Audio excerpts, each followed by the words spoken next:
साथियों राम राम, आप सभी का स्वागत है और राजस्थान दिवस की आपको अनेकानेक शुभकामनाएं।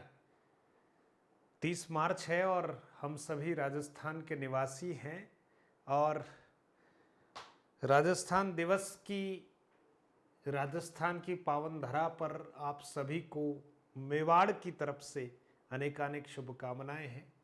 कहते हैं कि स्वाधीनता की अलख की अगर बात की जाए और इतिहास में स्वाभिमान की जब बात की जाए और स्वतंत्रता के लिए अपना सब कुछ न्यौछावर करने की अगर बात की जाए तो महाराणा प्रताप के घोड़े चेटक और हाथी राम प्रसाद की बात किए बिना हम नहीं रह सकते। मित्रों, वैसे कट ऑफ की बात हो रही है और बहुत सारे मित्रों के द्वारा भी कट ऑफ निरंतर बताई जा रही है और कट ऑफ बताने को लेकर बहुत सारे विद्यार्थी सही बताते हैं, बहुत सारे दुखी हो जाते हैं, कहते हैं कि ये कट ऑफ सही है, ये फर्जी है, ये ऐसे ही बना दिया वीडियो, कई सारी बातें। मित्रों देखिए ना, ये अपना अपना देखने का नज़रिया है। बहुत सारे विद्यार्थियों की आग्रह के उपरांत जब थोड़ा विश्लेषण करने के बाद मुझे जो लगता है उसके आधार पर, है ना, और इस आधार के पीछे कहीं न कहीं छात्रों से वार्तालाप आंसर की के बाद, क्योंकि फर्स्ट लेवल का प्रश्न पत्र जो है वो सरल मानकर चल रहे थे, तो कुछ प्रश्न सरल थे लेकिन विषयों की विविधता थी। और जब विषयों की विविधता होती है, गणित के प्रश्न आएंगे मान लो 5, सामाजिक के 5, अंग्रेजी के 5, हिंदी के 5, तो उन 5-5 प्रश्नों पर कई बार अंग्रेजी के 5 इतनी तैयारी करते भी नहीं हैं और देखते हैं कि 5 आएंगे कुछ कर लेंगे, तो उसमें से कई बार 2-2 प्रश्न ही ठीक हुए हैं, है ना। किसी विषय में 3 ही प्रश्न ठीक हुए हैं और बाकी 2 प्रश्न गलत हो गए, छोड़े भी नहीं है, हमने किए। और इसके पीछे कारण ये है कि जो लेवल 1 वाले जितने विद्यार्थी हैं उनके पास परीक्षा देने का जितना अनुभव होना चाहिए शायद उतना नहीं होता है। कईयों के पास फ्रेशर्स हैं, मन में कहीं न कहीं लालसाएं बनी रहती कि ऐसा कुछ हो जाएगा।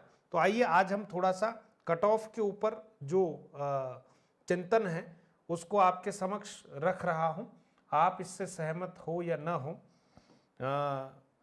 इसके लिए मैं आग्रह भी नहीं कर रहा आपसे, लेकिन एक जानकारी है, जिसको लगे कि ठीक है सुन लेना चाहिए, देख लेना चाहिए, तो आप देखिएगा बिना किसी दबाव के। और ये फाइनल कट ऑफ नहीं है, वो तो आयोग के द्वारा ही जारी की जाएगी, अनुमानित है मित्रों। अनुभव भी एक चीज होती है।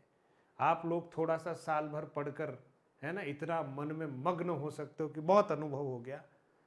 मित्रों कम से कम 20 साल हो गए हैं इस क्षेत्र में, है ना, और लाखों विद्यार्थियों को कहीं न कहीं मार्गदर्शन देने का प्रयास किया है, तो आपसे थोड़ा ज़्यादा हमारे पास अनुभव होगा, इसमें कोई संशय नहीं है ना। आप इससे सहमत हो या नहीं ये आपका अधिकार है, लेकिन आप समझेंगे, आपको पता भी है कि लगभग 98% के आसपास विद्यार्थी उपस्थिति रहे, कोई ज़्यादा एब्सेंट नहीं रहे। 2,12,259 जो हैं वो कुल आवेदन थे और पद हमारे पास 21,000 हैं। नॉन टीएसपी में 19,192 जैसा कि आप जानते हैं, और टीएसपी में केवल ये 1,808 पद हैं। और इसको लेकर कई सारी बातें भी हुई, लेकिन 1,808 पद ही हैं तो कंपटीशन तो है, लेकिन फिर भी क्योंकि यहाँ कुल प्रश्न 150 हैं और औसत 125 प्लस विद्यार्थियों ने प्रश्न अटेंड किए, है ना, क्योंकि उनसे रहा ही नहीं गया है। कुछ का आंकड़ा तो 130, 135 तक भी है ना, 140 तक भी चले गए कुछ लोग, लेकिन 125 यानी 120-25 का आंकड़ा अधिकांश विद्यार्थियों ने छुआ है।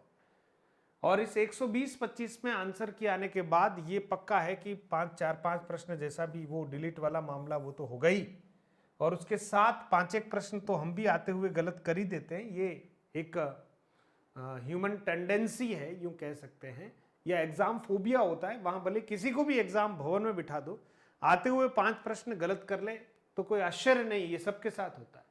तो आपके साथ भी ऐसा निश्चित तौर पर हुआ ही होगा। और लेवल 1 में एक तो बहुत विषय हैं, अनुभव की थोड़ी कमी है और नेगेटिव मार्किंग की मार से पीड़ित अभ्यर्थी हैं। इसलिए ये जो कट ऑफ की बात है, जैसा कि समाचार पत्रों में भी प्रकाशित हो रहा है, एक्सपर्ट पैनल द्वारा भी इस तरह की बातें की जा रही है तो उन सब का आधार देखते हुए नॉन टीएसपी के हमारे जितने मित्र हैं उनके लिए कट ऑफ की संभावना आपके समक्ष रख रहा हूं। जनरल कैटेगरी वाले जितने भी हमारे मित्र हैं उनके अगर 95 से 100 के बीच में अगर क्वेश्चंस हैं सही तो उनकी एक अच्छी संभावना बनती है ना। और आप देखिए यहाँ पर 190 से 200 मार्क्स की हम बात कर रहे हैं, लेकिन 195 प्लस बहुत स्ट्रांग स्थिति में संभावना बनती है। समाचार पत्रों में भी इस तरह की बातों को तरजीह दी गई है। तो जनरल वाले नॉन टीएसपी के जो हमारे अभ्यर्थी हैं उनके अगर 95 प्लस क्वेश्चंस अगर राइट हैं तो उनकी संभावना बहुत ब्राइट है। फिर देखिए ओबीसी वाले जो हमारे मित्र हैं, ओबीसी की संख्या आप देखिए, ओबीसी की यहाँ पर सीट पर भी बात कर लेते हैं। सीट है ये ठीक है, जनरल की सीट है ये, है ना 6396, ओबीसी 3634, ईडब्ल्यूएस 1742, एमबीसी 865, फिर है एससी 2765 और एसटी है 2071 सीट्स है। तो आप देख सकते हैं कि यहाँ जो स्थितियां हैं उन स्थितियों के अनुरूप यहाँ जो है मेरिट है उसमें थोड़ी कशमकश रहेगी।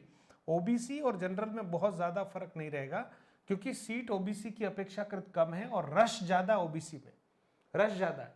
तो यहाँ हम कह रहे हैं कि 94 से 98 क्वेश्चंस के मध्य में अगर हैं, यानी अगर यहाँ पर 188 से 196 के मध्य में अगर आपका स्कोर बनता है तो बहुत स्वाभाविक रूप से आपका ये स्कोर अच्छा है, सम्मानजनक स्कोर है।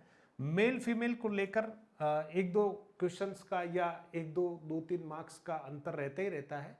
फीमेल अपेक्षाकृत थोड़ा सा मार्किंग ऊपर है और एक दो नंबर मार्किंग नीचे होगी फीमेल की, और मेल की एक दो अंक ऊपर होगी मित्रों, ठीक है। ईडब्ल्यूएस की बात करते हैं मित्रों तो 92 से 96 के बीच में अगर प्रश्न हमारे ठीक हो रहे हैं तो 184 से 192 आपका एक अच्छा स्कोर है, और 192 प्लस है तो फिर तो बल्ले बल्ले है ही।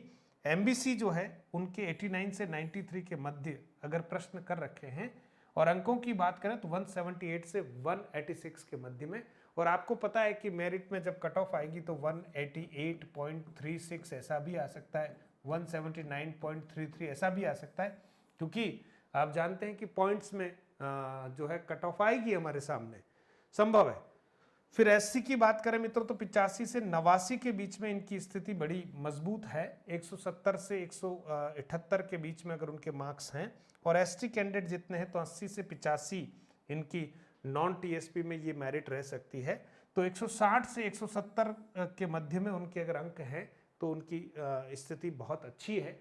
ज़्यादा चिंतन इसलिए नहीं कर रहा मैं, और आपको भी मैं आग्रह नहीं करता कि जो हो चुका है वो तो हो ही चुका है ना। एक थोड़ा सा एक आइडिया आप ले लीजिए और आप अपनी तैयारी को आगे जारी रखिएगा।